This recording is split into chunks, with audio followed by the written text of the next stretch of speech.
On a drizzly night, a middle-aged man with a sinister gleam in his eyes drove a white business van, quietly tailing a woman in red who was out for a night run. The man's name was Christian, a boss of a construction company. The woman in red was Leonora, Christian's wife of over 20 years, who often went out jogging as running was one of her favorite hobbies. Taking advantage of the deserted surroundings, Christian suddenly accelerated toward Leonora. Seeing her collapse but still alive, he reversed the car and ran over her again, ensuring she wouldn't get back up. Only then did he flee the scene. So what kind of hatred could drive Christian to murder his wife of many years in cold blood? The story begins on a night 2 weeks earlier. At the time, Christian's construction company had just completed a major project. To celebrate, he and his colleagues held a party in the office building. Leonora, as Christian's wife, also attended. While everyone gathered on the first floor drinking and chatting, Leonora noticed Christian sneaking upstairs with Zenia, a young architect with whom he works on a current contract, when no one was looking. Trusting her sharp feminine intuition, Leonora suspected that something might be going on between them. So she quietly followed them upstairs, only to witness a shocking and indecent scene. Christian and Xenia were passionately exercising in the office. Leonora was stunned. Her mind went completely blank. However, she didn't expose them on the spot. She left the party devastated. Back home, Leonora couldn't sleep. Her first instinct was to file for divorce, but the more she thought about it, the more unwilling she felt. Leonora had once been a brilliant violinist, but after their son Johann was born 17 years ago with serious congenital health issues, she gave up her career to become a full-time homemaker. Since Johann needed constant care, and Christian was busy starting his company and had no time or energy to care for the child, Leonora had no choice but to shoulder all the responsibilities alone. Thankfully, after years of treatment, Johann gradually recovered, and Christian's construction company also began to thrive. Life for the family of 3 finally started to improve, but now, just when things were looking up, Christian cheated. Leonora couldn't bear to hand over her successful husband to another woman. Worse, if they divorced, their son Johann, still recovering, would likely be devastated, maybe even suffer a relapse. After a long night of internal struggle, Leonora decided not to get divorced. The next morning, she confronted Christian directly. She told him she already knew about his affair with Zenia, but for the sake of their son's well-being, she was willing to forgive him on the condition that he immediately fired Zenia, ended the affair, and truly changed his ways. However, Leonora's heartfelt plea and willingness to compromise didn't move Christian. It turned out Zenia had already given Christian an ultimatum: choose her or the wife. Blinded by infatuation, Christian had already decided to choose Zenia. He just didn't know how to tell his wife. Now that Leonora had forced the issue, Christian simply seized the opportunity and asked for divorce. Seeing how heartless he was, Leonora was finally enraged. She told Christian that she had already sacrificed everything for the family and would never agree to a divorce. If Christian insisted on being with Zenia, she would report him to the police for tax evasion and other illegal practices his company had been involved in over the years. Hearing this, Christian instantly deflated like a popped balloon because he and his company had indeed been involved in tax evasion. Of course, even though Leonora had threatened him, Christian wasn't ready to give up on the idea of divorce. Lately, he had become completely obsessed with his passionate affair with Zenia, unable to extricate himself. In an attempt to part ways with Leonora more peacefully, Christian decided to ask one of Leonora's friends to talk her into letting go. But over the years, Leonora had dedicated all her time and energy to caring for their sick son, leaving her with virtually no social life or close friends. After a long and exhausting search, Christian finally tracked down Leonora's close high school friend, Cassandra, hoping she could persuade Leonora to stop clinging to a husband who no longer loved her. To his surprise, Cassandra not only refused Christian's request but also shared a disturbing story about Leonora's past. Apparently, back in high school, Leonora dated a boy named Mike. Their relationship didn't last long. Mike soon cheated on her with another girl named Sonja. When Leonora found out, she had a huge argument with Mike, and shortly afterward, Mike mysteriously fell to his death from a cliff.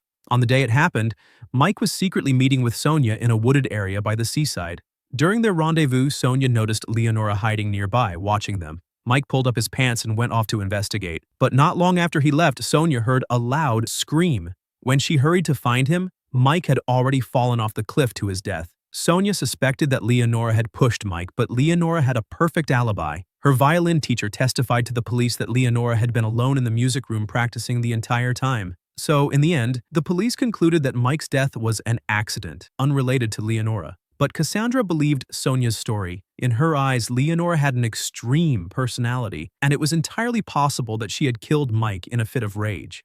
Because of this, Cassandra gradually cut ties with Leonora after they graduated from high school. She warned Christian to be careful when dealing with Leonora and not to provoke her, because who knew what dangerous things she might do. But instead of heeding Cassandra's warning, Christian became excited after hearing her story. He went home and used Mike's mysterious death as leverage to blackmail Leonora into agreeing to a divorce. However, Leonora was completely unfazed. Everyone knew Christian had no proof that she killed Mike, whereas she had more than enough evidence to prove that Christian had committed serious tax fraud. She warned him, if he didn't give her a satisfactory answer within a day or two, she would have him thrown in jail. Then she kicked him out of the house, telling him not to come back until he came to his senses. Seeing that he couldn't force Leonora into a divorce, Christian had a wicked idea. He knew Leonora had a habit of going for night runs and always took the same route. One particular stretch of that route had no surveillance cameras and very few passers-by. Christian planned to run her over during one of her night runs, then stage the scene to look like a hit-and-run accident. That night, Christian deliberately told his employees that he would be staying late to work overtime. Once out of sight, he quietly took a company van, a white business vehicle, and drove to the spot where Leonora always passed during her run. Sure enough, before long, a familiar figure in red appeared on the path. What happened next is exactly what I described at the beginning of this video. After killing Leonora, Christian went to a nearby self-service car wash to clean off the bloodstains from the vehicle. He then quickly returned to the company and deliberately showed up in front of his employees to create the illusion that he had been working overtime the whole night. Once he confirmed that none of his colleagues suspected anything, Christian casually went home. His son, Johan, asked him with concern why he was home so late. This moment of care stirred a small pang of guilt in Christian for what he had done to his wife. Just as he was about to calm his nerves with a glass of wine, he suddenly saw Leonora walk into the house, completely unharmed. Christian froze in place, thinking he was seeing a ghost. It wasn't until he heard Leonora casually mumbling to herself about how tonight's running route had been much longer than usual that Christian realized he had killed the wrong person. Because it was dark and he was extremely nervous, he hadn't clearly seen the face of the woman in red. He had made a hasty assumption based on her figure and clothing, thinking it was Leonora. Unexpectedly, he had actually killed an innocent passerby. Luckily, Leonora didn't notice anything unusual about Christian. She assumed that his return home meant he had finally decided to break up with Zenia, which put her in an extremely good mood. The next morning, Leonora drove to the supermarket to buy groceries. She planned to cook a nice dinner to celebrate what she thought was their reconciliation. On her way there, she happened to pass the very spot where Christian had run over the woman. The area was now cordoned off by the police. From the gathered crowd, Leonora learned that a hit-and-run accident had occurred there the night before. Witnesses said the vehicle involved was a white business van, and the victim was a woman in red with a similar build to Leonora. Even so, Leonora didn't think much of it. She simply felt lucky that she had changed her running route. Otherwise, she might have been the one hit. On her way back from the supermarket, Leonora stopped at a nearby self-service car wash to wash her car. There, she noticed that the shared car wash card she and Christian used had less remaining balance than expected. Assuming the car wash had deducted money in error, Leonora confronted the staff, who then pulled up the security footage. That's when she saw Christian had used the card the night before to wash a vehicle, but not their usual gray sedan. He had washed the company's white business van. That instantly reminded her of the hit-and-run incident involving a white van and a woman in red. Could it be that her husband had killed that woman? In that moment, a terrifying thought flashed through Leonora's mind. Maybe the woman hadn't died in a traffic accident, but had been murdered, and the murderer was none other than her husband, Christian. More precisely, the intended victim wasn't that woman. It was Leonora. Only because she had changed her jogging route did Christian end up killing the wrong person. To confirm her suspicion, Leonora copied the surveillance footage of Christian washing the van onto her phone. She then called him home to confront him face to face. Guilt-ridden and caught off guard, Christian confessed he admitted that he had intended to kill Leonora but had accidentally killed a stranger. Leonora was shocked. She never imagined the man she had lived with for over 20 years could be so heartless. She picked up her phone to call the police, but Christian lunged and snatched it from her hands.